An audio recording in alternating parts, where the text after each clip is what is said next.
Hello everyone, we are from group 10 and then we are going to explain about clauses and grammatical functions. First of all, we are going to introduce ourselves. My name is Gabriella Pratiwi Purba. My student number is 143 and then my friend Rizkylia. My name is Rizkylia Agustina Pratiwi and my student number is 140.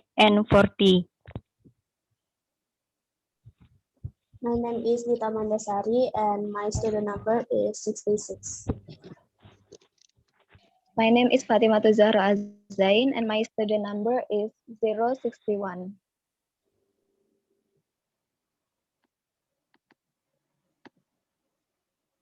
Okay, let's explain first subchapter. Clauses and sentences.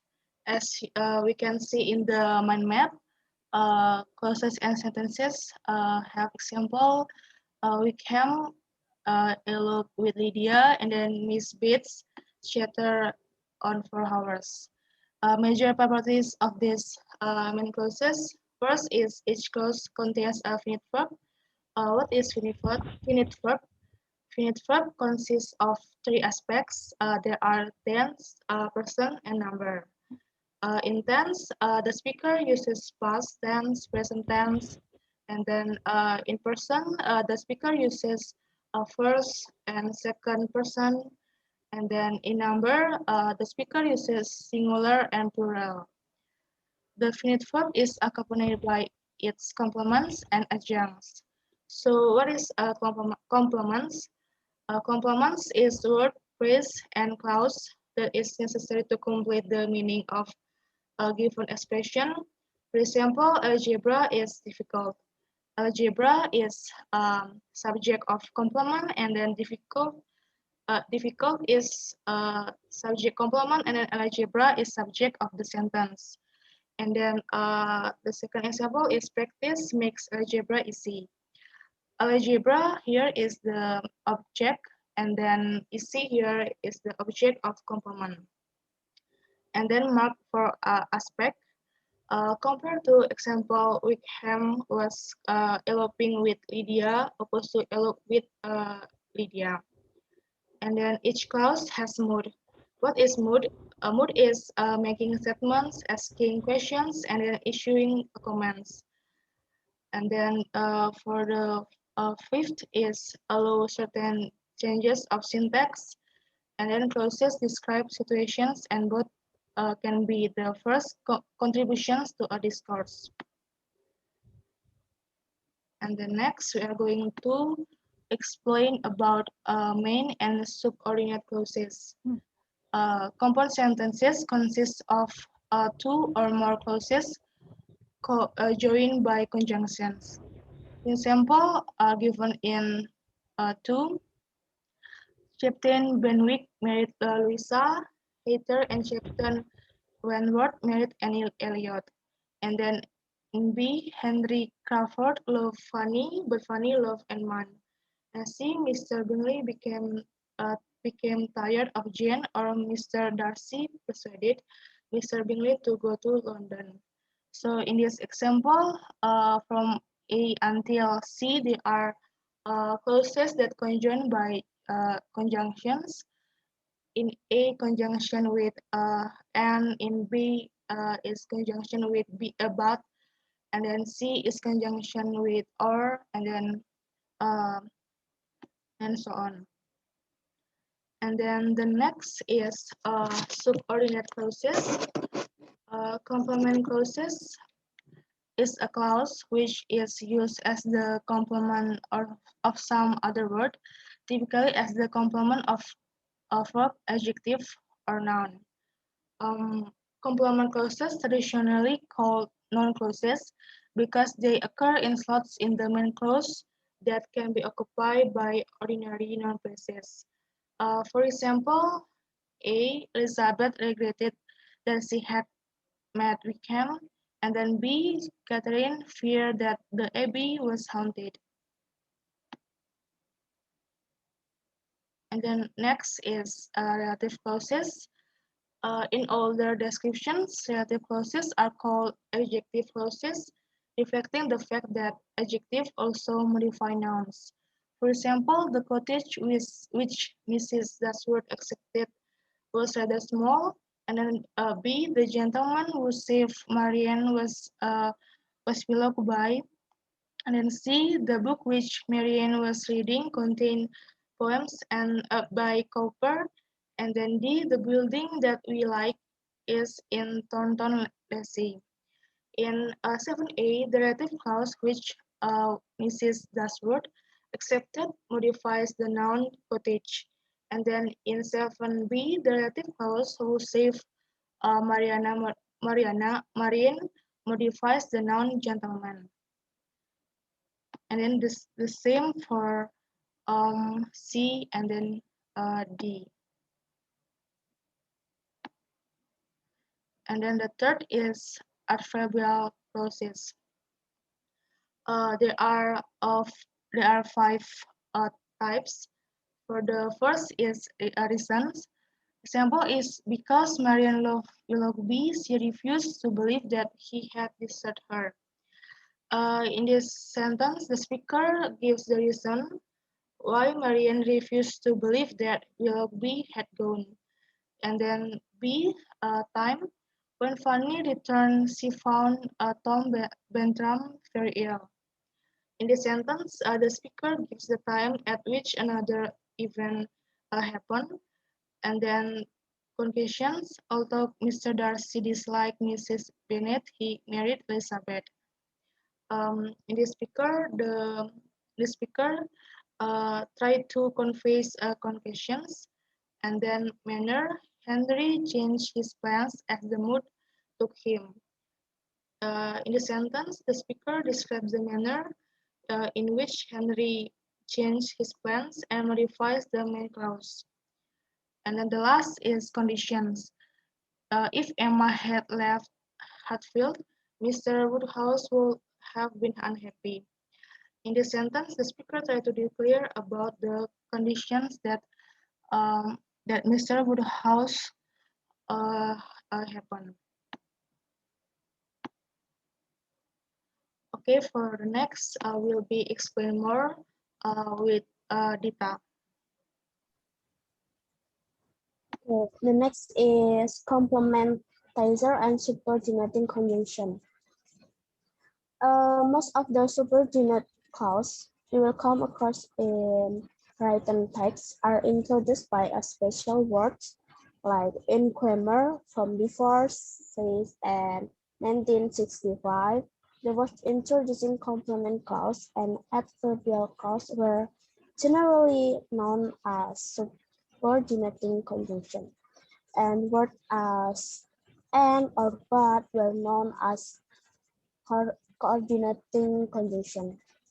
In example, the clause Captain Benwick married Louisa Hayter is of the same status as Captain Wentworth married Anne Elliot. And the next is recognition clause. They are reliable rules of thumb for recognition and the different type of clause. Some of the rules have to do with the constituent structure or the complementary, but most of them exploit the concept of medication, like rules of thumb. The first one, does it modify another clause? If it does, it is adverbial clause or not. Like an example, when we sell the house, we will probably leave most of the furniture. In the clause in italic modified the entire clause in Roman type. It establishes a time for the entire situation of leaving the furniture behind and is an adverbial clause of the time. And the B, does it modify a verb? If it does, it is a complement clause or verb. Like an example, A motorist has reported that the road is blocked by snow at the Sautra Hill. Uh, in here, the clause in italic modifies the verb reported. In that a clause a motorist has reported is incomplete without the complement clause. And the last is, does it modify a noun? If it does, it could be a relative clause or complement clause. Uh, um, for example, the laborator ate all the food which we left on the kitchen table. Is the subordinate clause introduced by which words such as who, which, where, or by a prepositional phrase such as in which. If it is it's relative with a clause. And the next is final comment. The lack of complement teaser doesn't affect any rules of the thumb. In example B, a motorist has reported the road is blocked at Sutra Hill. Content of verb complement clause. The road is blocked at Sutra Hill, which modify reported. And in example A, I love the food they cook in the hall of residence. Content a relative clause they cook in the hall of residence, modifying food. And in the example C, I'm delighted at the idea that might demolish the Appleton Tower. Its content a complement clause that make demolish the Appleton Tower, modifying the non-idea. And the last is main and supergenet clause. First of all, main clause, a main or independent clause can stand on its own as a complete sentence. It must have a subject and a verb. A verb express an action like jump, park, or study, and the subject is the who or what does the verb. For example, Alien loved bathing in the moonlight. So alien is the subject and love is the verb. And the other example is I drink water. I is the subject and drink is a verb. And then the subordinate clause. A subordinate or dependent clause has a subject and verb, but it cannot stand alone as a sentence. A subordinate clause must be used with a main clause in order to make a sense. Remember this point, like a dependent clause cannot stand alone as a sentence because it does not provide a complete thought. It leaves the readers wondering, like, so what happened then? For example, I bet that cow in the staring contest. In here, the readers don't know what happened after I bet that cow in the staring contest. The next will be explained with my friends. Okay, thank you. My name is Rizkylia, and I will tell you about the clause and sentence. The place when clauses occur in sentence. The first is verb complement clauses substitute for either noun phrase with a transitive verb. For example, Anna astonished her father. And then the second one is adverbial clause of time occur at the beginning of a clause or at the end of the verb phrase. For example, yesterday Lydia eloped with Wickham. And the third one, adverbial clause happen by preceding or following the main clause and optional that is adjunct. For example, the commuter traveled by army lorry because the bus drivers were on strike. And the next, I will tell you about more properties of subordinate clauses. The subordinate clauses in a given sentence are to a large extent grammatically independent of the main clause. They cannot stand on their own, especially in writing at any rate. But the main clause doesn't control the choice of verb and other constituents. And the third one, two of the complement clauses are active and the last one is passive. One complement clause is a copula construction. The next is subordinate clauses are not free with respect to choice of the declarative, interrogative, and imperative syntax. And here, for the next part, I will tell you about the finite and non-finite clause. For the first is much contemporary analysis recognizes a category of non-finite clauses, sequences of words which lack a finite verb but non-tails are treated as subordinate. And the second, classical finite subordinate clauses, they contain a verb and a full set of modifiers. And the third, the non-finite construction are highly limited in their grammar. And also the non-finite construction do allow some modality to be signal. Events can be presented as necessary or requiring permission or requiring ability. Okay, and the next part will be tell with Zahro.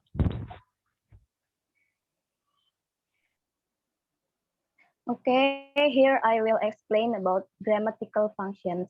What is grammatical function? Grammatical function is the syntactic role played by a word or phrase in the context of a particular clause or sentence. It is divided into subject, direct object, oblique object, and indirect object.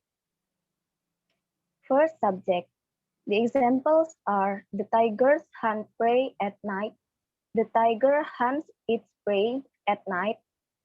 Prey is hunted by the tigers at night.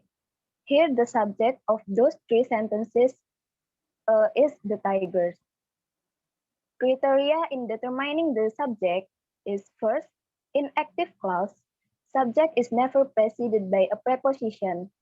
The second, noun phrase tigers agrees in number with the verb hunt. Hunt, it shows plural.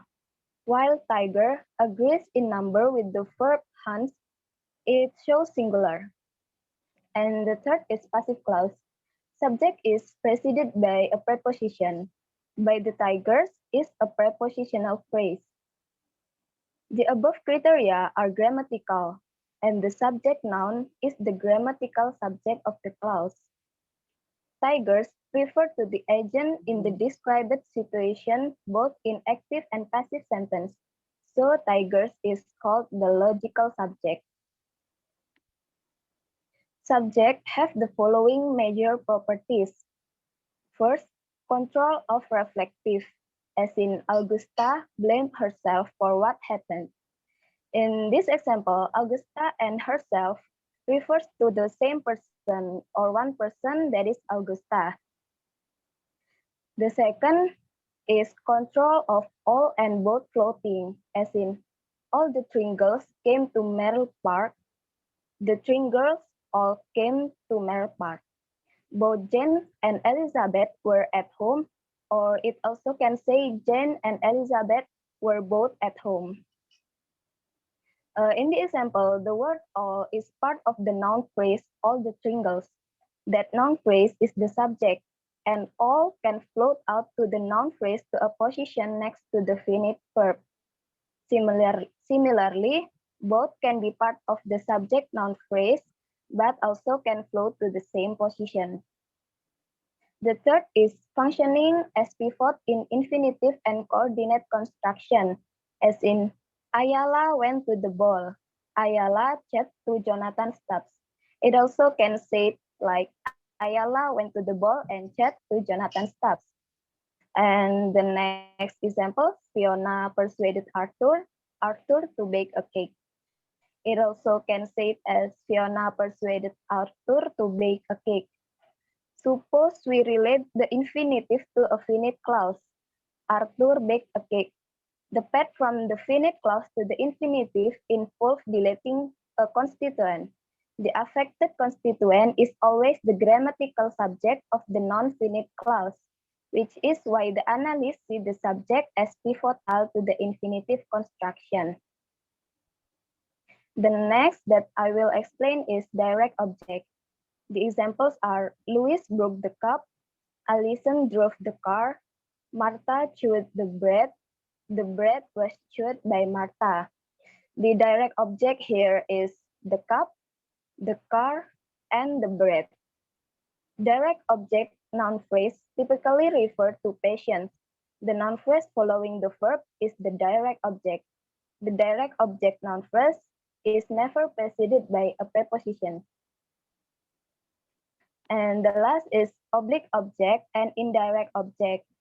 The examples of oblique object is like Tatiana wrote to Onegin, Magnus went to Egil's, Frank bought a piano for Jane. Any noun phrase that is the complement of a preposition is an oblique object, where the prepositional phrase is itself the complement of a verb.